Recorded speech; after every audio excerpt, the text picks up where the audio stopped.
Western Spring Television. Ours it is.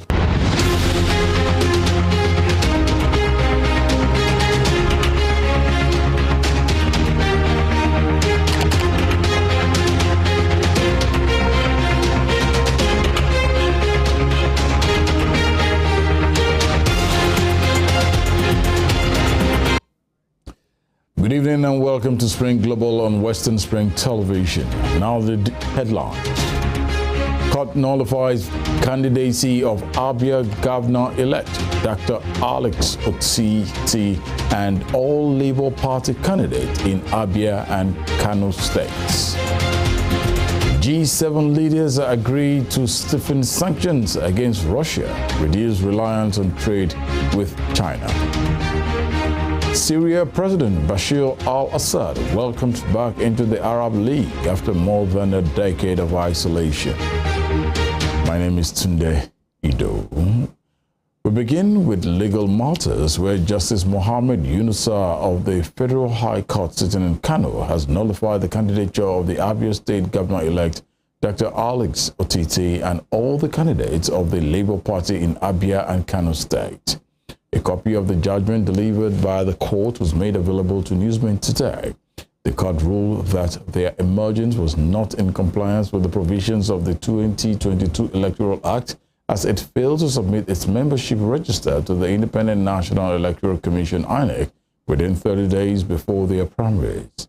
The court ruled that the party's failure to comply with the provisions of the Electoral Act means it did not have a candidate in the affected elections. It therefore stated that the vote credited to Alex Otti is a wasted vote. In the meantime, many government hospitals are already feeling the impact of the 5-day warning strike action by the Nigerian Association of Resident Doctors, with health care activities almost grounded. Toby Sanusi visited the Obafemi Awolowo University Teaching Hospital in Ile-Ife and now reports.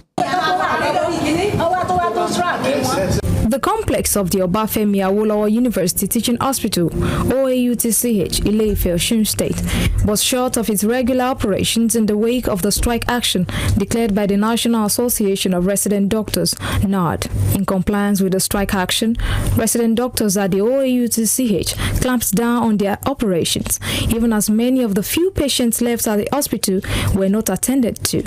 Wards and hospital beds were seen empty as most patients had already been discharged untimely. Disappointment written all over the faces of most of the patients and their relatives at the hospital, as some could not afford medical bills at private hospitals. Having sat under scorching sun for hours without seeing a doctor, Mary Adepoju, who is a patient's relative, appealed to the federal government to yield to the demand of the striking doctors, whom she said have always delivered quality healthcare service prior to the strike.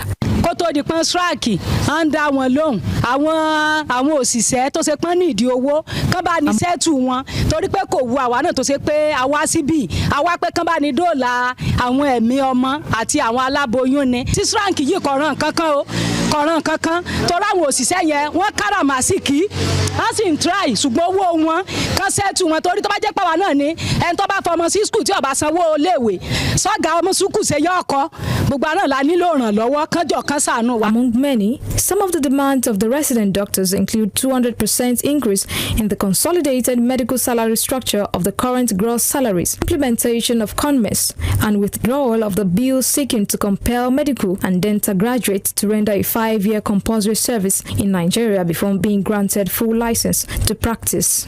The association had earlier given the federal government 2 weeks ultimatum before embarking on the 5-day warning strike, but the NARD president at the OAUTCH branch, Anthony Anufuru, said a strike became necessary to forestall the effect of brain drain rampaging the health sector.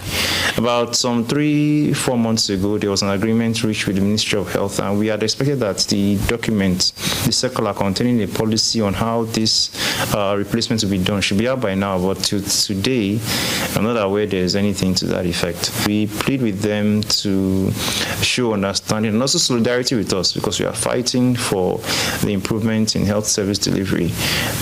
If this is achieved, I mean, to be the benefit of those who access it, who are the Nigerians, and also to the benefit of those who deliver it, who are the healthcare workers, it's going to be a win-win for all of us if the government eventually accedes to our demands. As to what would happen if nothing is done after this 5-day strike, well, this strike was the outcome of a meeting of the National Executive Council of the Nigerian Association of Resident Doctors. This council consists of the leaderships of all the centers in the country. We'll meet again on the last week of May, and we'll review the progresses recorded in the response by the government to our demands, and from there, we'll take the next course of action. However, as resident doctors in many government hospitals adhere to the strike, the situation is different at the Uni-Osun Teaching Hospital, Osogbo, the Osun State capital, where resident doctors have shelved the strike in furtherance of the residency training allowance for the medical personnel approved by the Osun State government earlier this week. As patients bear the brunt of the effect of the strike action, many expect the federal government to wade into the matter to avert a reoccurrence of the 2021 indefinite strike, which lasted for 63 days. The complex of the Obafemi Awolowo University Teaching Hospital, Ile-Ife, Osun State, is unusually quiet as the healthcare activities have been grounded by the effect of the 5-day warning strike action embarked upon by the Association of Resident Doctors in Nigeria. Wards here are almost empty as only consultants and few other healthcare officials are attending to patients. Whatever happens after the 5-day warning strike action is now dependent on the striking doctors and the intervention of the federal government. Toby Sanusi, Western Spring Television News. News after Nigeria, leaders of the world's richest democracies have agreed to stiffen sanctions against Russia while also stressing the need to reduce reliance on trade with China. In a joint statement released today, they said the sanctions include export of industrial machinery, tools, and other technology that Russia uses to rebuild its war machine. Earlier, hundreds of anti-war demonstrators staged rallies in the Japanese city of Hiroshima in the build-up to the G7 summit, carrying banners reading "No Nuclear War" and "No Imperialist G7 Summit." Leaders of the world's richest democracies agreed on Friday to stiffen sanctions against Russia and pledged financial support for Ukraine as its president, Volodymyr Zelensky, prepares to join them in the Japanese city of Hiroshima. The event began Friday morning with Kishida welcoming the visiting leaders and officials at the Hiroshima Peace Memorial Park, where they laid wreaths for the thousands of people who were killed when the United States dropped an atomic bomb on the city in 1945. The group of 7 leaders, including the United States, Japan, Germany, Britain, France, Canada, and Italy, are also expected to address growing tension between their economies and China during their summit that runs until Sunday. Officials said Zelensky would attend in person over the weekend. The leaders said in a joint statement existing measures against Russia would be broadened, and any exports that could help it in its 15-month war against Ukraine would be restricted across the G7 countries. Amid evidence that existing sanctions were being weakened by circumvention, they said the group was engaging with countries through which any restricted G7 goods, services, or technology could transit through to Russia. This includes exports of industrial machinery, tools, and other technology that Russia uses to rebuild its war machine, they said in a joint statement, adding that efforts would continue to restrict Russian revenues from its trade in metals and diamonds. Breakdowns of German trade data show that its exports to countries bordering Russia have risen sharply, fueling concerns about the re-exportation of goods from those neighboring states. Having emerged as the world's richest nations after World War II, the G7 democracies have become increasingly challenged by an ascendant China and unpredictable Russia. They are focusing on how to warn the world's second biggest economy against what they see as its threats to global supply chains and economic security without alienating a powerful and important trade partner. Temitokbe Ajijalaoluola, Western Spring Television News. Similarly, British Prime Minister Rishi Sunak has said he wants to ensure Russia pays the price for the war in Ukraine after announcing new sanctions targeting Russian exports. Speaking on the sidelines of the G7 summit in Hiroshima, Japan, the Prime Minister said he was leading the way with new sanctions on Russia. He said he hoped other countries will follow suit. Russian diamond imports to the UK are among the items that will be banned by the government. The Russian diamond industry was worth $4 billion in export in 2021. Well, I think the most important thing we can do right now for global peace and security is to support Ukraine in its struggle against Russia, but also to ensure that Russia pays a price for its illegal and unprovoked act of aggression. That's why we've announced new sanctions today. We are talking with our allied countries, our partner countries, and I do expect others to follow, as they have done throughout the last year of this, where we have often taken the lead, whether it's providing resources to Ukraine or sanctions, and we've seen other countries partner with us, because ultimately sanctions are more effective when they're done in a coordinated fashion, and I hope that's what we'll see here as well. OK, so sanctions for Russia. Do you expect this war to end next year? What's your message to Putin? My message to Putin is straightforward. We're not going away. Russia has conducted an illegal, unprovoked act of aggression by invading Ukraine, and Russia needs to know that we and other countries remain steadfast in our resolve to support Ukraine, not just in the here and now with the resources it needs to defend itself, but for the long term as well. In the meantime, Ukraine President Volodymyr Zelensky says some countries prefer to turn a blind eye to Russia's illegal annexation of Ukrainian land. He stated this when he addressed the Arab League summit holding in Jeddah, stating that Ukraine will never submit to any foreigner or colonizer.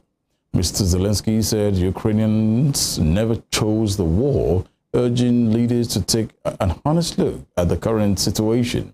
Mr. Zelensky also highlighted how the war in Ukraine had affected Muslims in Crimea, noting that Crimea was the first to suffer under the Russian occupation.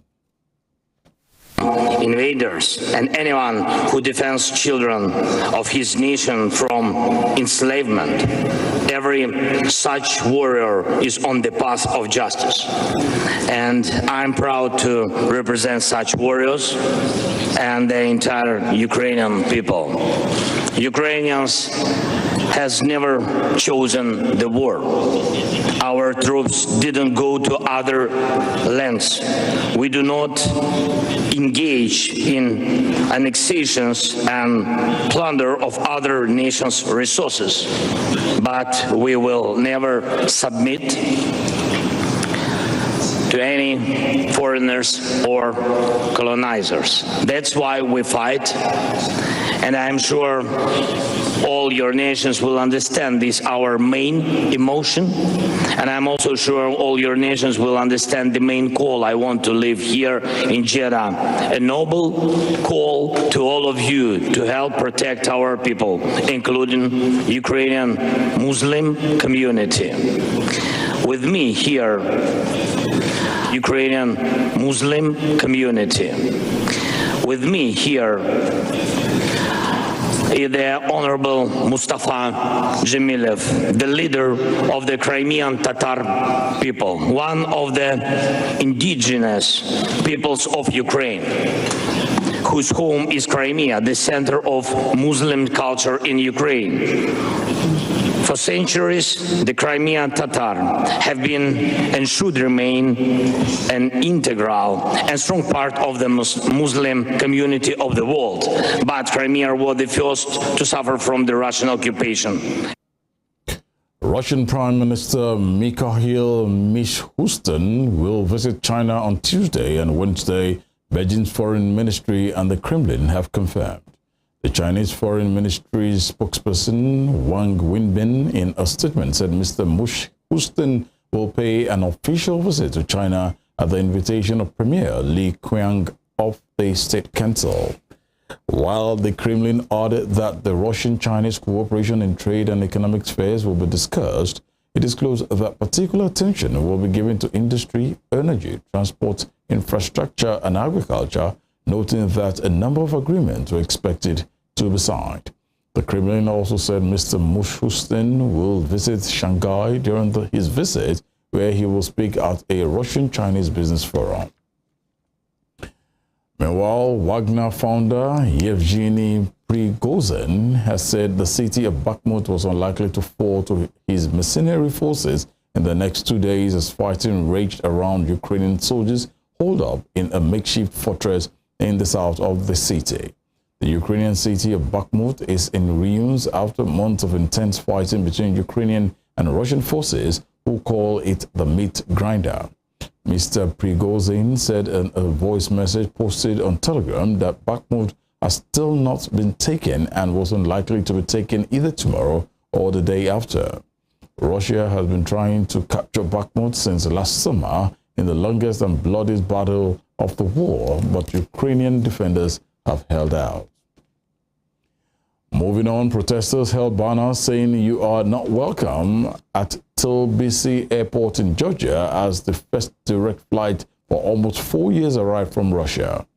Scuffles broke out as police barred them from standing outside the airport arrival hall.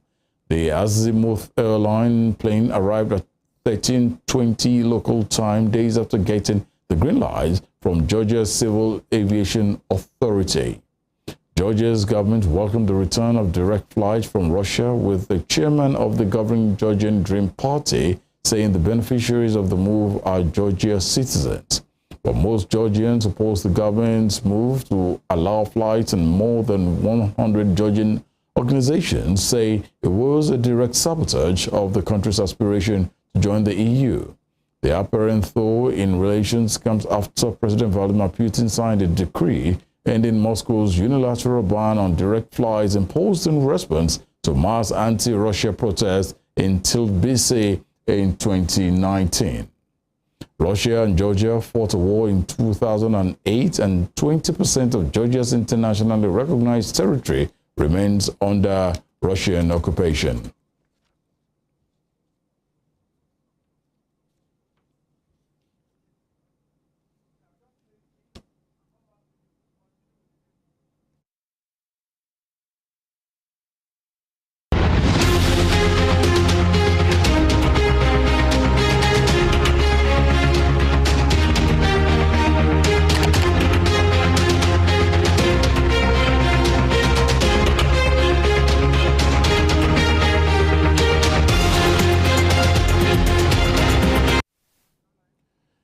In the Middle East, after more than a decade of isolation, President Bashar al-Assad of the war-torn Syria has been welcomed back into the Arab League. President al-Assad today attended the regional bloc's 32nd summit that kicked off in Saudi Arabia's port city of Jeddah for the first time since his country's suspension following the eruption of war in Syria in 2011. During his speech, he said the summit was a historic opportunity to address crises across the region. He added that he hopes it marks the beginning of a new phase of Arab action for solidarity for peace, development, and prosperity in the region instead of war and destruction. He further stated that Syria will always belong to the Arab world, but called for non-interference in the internal affairs of Arab states. Meanwhile, Iran has executed 3 men accused of deadly violence against security officers during last year's anti-government protests, despite objections from human rights groups. Mizan, the judiciary's website, announced this morning the execution of Majid Kazemi, Saleh Mirasimi, and Saeed Yaghoubi, but did not reveal the details of how the death penalty was carried out. Authorities said the men killed a police officer and 2 members of the paramilitary Basij group in Isfahan, Iran's third largest city, in November 2022 during nationwide protests. The Supreme Court had said it saw no credible reasons to accept their appeal cases as they aim to overthrow the Islamic Republic establishment and also engage in arson during riots. In Africa, assailants killed 3 rangers and another member of their convoy in an ambush in the volatile east of the Democratic Republic of the Congo. According to the Congo Institute for Nature Conservation, the attackers struck the convoy escorted by ICCN rangers yesterday as it left Kivandia village near Virunga National Park. ICCN, in a statement late last night, said the 4th victim was one of the technical workers implementing a project to support communities around Virunga. The ICCN further disclosed that 6 people were wounded. Virunga, which is home to half the global population of endangered mountain gorillas, has been caught in the middle of militia activities that has destabilized the surrounding South Kivu province. In Asia, tensions prevail in the Pakistani city of Lahore, where police plan to search the house of former Prime Minister Imran Khan to look for suspects who attacked government and military installations last week. The Information Minister of Punjab Province, Amir Mia, told newsmen this morning that warrants to search Mr. Khan's house in Lahore's Zaman Park area had been issued to the police. Mr. Mia had on Wednesday given Mr. Khan a 24-hour deadline to hand over the suspects, noting that current information revealed that 40 suspects were hiding in his residence. The provincial official also ruled that the government's plan to rearrest Khan during the search operation. Still in Asia, an 88-year-old Australian doctor, Kenneth Elliott, held captive in West Africa for more than 7 years, has been released and safely returned to his family. The Australian government confirmed the development, stating that Dr. Elliott is safe and well and has been reunited with his wife Jocelyn and their children. Australia's Foreign Minister Penny Wong, in a statement today, thanked Australian officials who worked over the years to secure his release. Dr. Elliott and his wife were kidnapped by rebel fighters in northern Burkina Faso in January 2016 near the border with Mali and Niger, but his wife Jocelyn Elliott was freed after 3 weeks. Al-Qaeda in the Islamic Maghreb said it had kidnapped the couple and released the woman unconditionally because of public pressure and guidance from leaders not to involve women in war. In other news, Lebanon's Ministry of Justice has received an Interpol notice issued for Central Bank Governor Riyad Salameh. The country's caretaker Interior Minister Bassam Molawi disclosed this to newsmen this morning, noting that he will implement the red notice if the judiciary instructed him to do so. The notice for Mr. Salameh was issued after France put out an arrest warrant for him as part of its investigation into whether the governor embezzled hundreds of millions of dollars in public funds. Mr. Salameh denied the allegation and slammed the French move, calling it a violation of the law and promised to appeal. The 72-year-old is part of the Lebanese political allies widely blamed for a crushing economic crisis that began in late 2019. In the world of sports, Chelsea's caretaker manager Frank Lampard has said Manchester City are a fantastic team as his struggling side prepare to take on the defending champions this Sunday.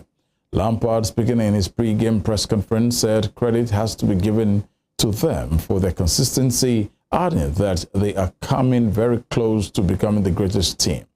On City goal poacher Erling Haaland scoring as many league goals as Chelsea this season, the Blues legend said it was a fantastic start, noting that the other part about his side is another story. Well, I don't know about the greatest. I think that's a hard debate, but they're clearly a fantastic team. And they have been for a good while now. And so huge credit to that consistency of doing it year in, year out. I think on those levels, I think they probably are coming very close to the greatest team. And obviously the cherry on top is to win and keep winning and win Champions Leagues, etc. And the form they're in at the minute, you wouldn't want to bet against them on anything. So huge credit to the club. I worked there for a year. I understand it quite well, and the manager and the players, because it's a really strong and smooth machine. So full respect for them. Can't argue with that. I understand Mikel's saying in his words, but I think they are the best team in the world. And is it good for English football? Yeah, why not? Because I think you have to push the standards of the league, and others have to react to that. We have this incredible brand here where the league's improved year on year, as far as I see it. The competitive nature of staying in the Premier League, making the top four, and Manchester City have set standards, and the rest of the league have to try and aspire to that. It's not easy because obviously they've done things very clinically in a really good way over a number of years. But I think if we all take away our rivalry feelings, if you are a rival of Man City, you can't be anything but impressed by the nature of their game, how they play, especially watching them the other night. It was fantastic to watch. So I don't think it's a bad thing at all. Before we end Spring Global, here is a recap of our top stories. The Federal High Court sitting in Kano has nullified the candidature of the Abia State Governor-elect Dr. Alex Otite and all the candidates of the Labour Party in Abia and Kano State. Leaders of the world's richest democracies have agreed to stiffen sanctions against Russia while also stressing the need to reduce reliance on trade with China. After more than a decade of isolation, President Bashar al-Assad of the war-torn Syria has been welcomed back into the Arab League. You can follow us on our social media handles on Facebook, Instagram, and Twitter at Western Spring Television. You can also watch us live on our YouTube channel at Western Spring Television. I am Tunde Ido. Good evening.